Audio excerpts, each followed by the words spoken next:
हम लोग कुछ संविधान का आसान भाषा में समझते हैं कि संविधान बनने के बाद थोड़ा सा कुछ प्रॉब्लम आया था। क्या क्या था एक्चुअली हुआ था 1949 नवंबर को संविधान बन के तैयार हो गया और 26 जनवरी 1950 को लागू हो गया। नेहरू जी प्रधानमंत्री बन गए और नेहरू जी काफ़ी समाजवाद से काफ़ी एक्साइटेड थे।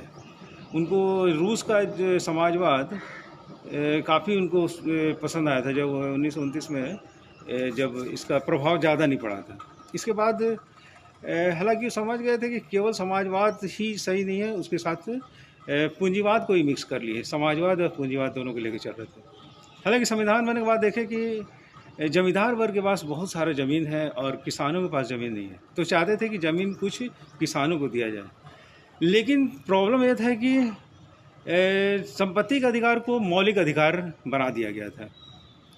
तो जो जमींदारों को ज़मीन वो अगर किसानों को जब देना चाहते थे तो वो जमींदार सीधा सुप्रीम कोर्ट चले गए।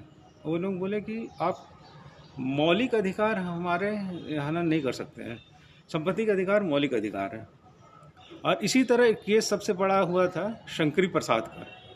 शंकरी प्रसाद केस में ये था कि नेहरू जी ने 1951 में एक संशोधन कर दिए थे और उसमें 9 शेड्यूल में डाल देते थे।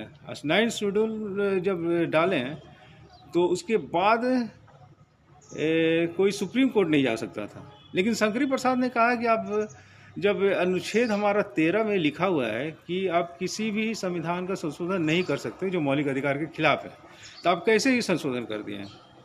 लेकिन सुप्रीम कोर्ट बाद में इस बात को नहीं माना, बोला कि अगर संसद एक संशोधन कर दिया है तो इस पर हम कुछ नहीं कर सकते।